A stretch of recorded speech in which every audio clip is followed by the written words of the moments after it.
Assalamualaikum warahmatullahi wabarakatuh. Perkenalkan, nama saya Ade Perdana dengan NIM 20042069. Baiklah, pada kesempatan kali ini saya akan mempresentasikan tentang teori pembangunan. Pengembangan disiplin ilmu multidisiplin.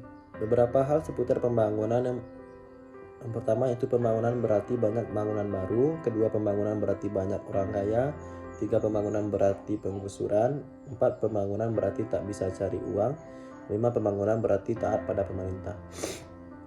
Ukuran pembangunan yang pertama itu kekayaan rata-rata, pemerataan kualitas kehidupan, kerusakan lingkungan, dan keadilan sosial, serta kesinambungan. Selanjutnya itu ekonomi sebagai ukuran pembangunan. Yang pertama itu ekonomi tradisional. Ekonomi tradisional menekankan pertumbuhan ekonomi, menekankan pertumbuhan produksi rata-rata. 2, ekonomi politik. Ekonomi politik dipengaruhi oleh kekuatan politik atau kekuasaan penguasa dan penguasa bersimbiosis mutualisme. Selanjutnya itu ekonomi pembangunan. Lingkup pembahasan lebih luas seperti ekonomi sosial, institusi, aktor pembangunan lebih luas yaitu pemerintah, masyarakat, dan pemilik modal atau swasta. Lebih ditekankan pada bahwa yang memperoleh manfaat diupayakan sebanyak-banyaknya. Selanjutnya itu teori modernisasi.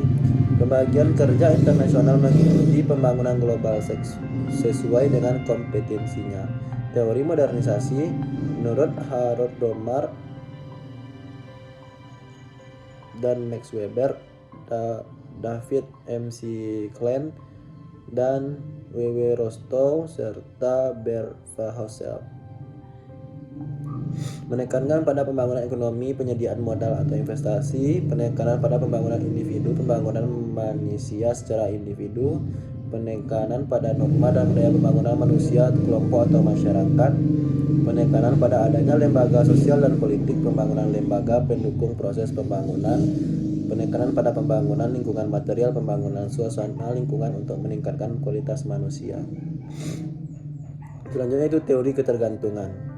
Teori struktural berdasarkan bangunan atas dan bangunan bawah. Dalam praktek ketergantungan antara pusat dan pinggiran atau antara industri dan pertanian, diharapkan keduanya saling bergantung satu sama lain. Kenyataannya yang satu bergantung pada yang lainnya.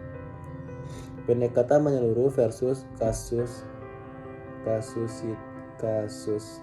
kasuistis. Eksternal versus internal, ekonomi versus sosiopolitik, kontradiksi sektoral atau regional versus kontradiksi kelas, keterbelakangan versus pembangunan, voluntarisme versus deterministik.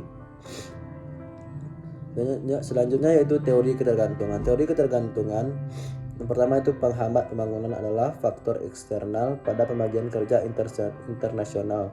Terjadi penyerapan surplus dari negara pinggiran ke pusat. Selanjutnya itu kemajuan hanya terjadi pada negara pusat, sementara negara pinggiran terjadi keterbelakangan. Selanjutnya itu perlu kebangkitan dari negara pinggiran untuk memutus ketergantungan jadi negara industri juga. Baiklah, itulah hasil presentasi dari saya. Saya akhiri dengan wassalamualaikum warahmatullahi wabarakatuh.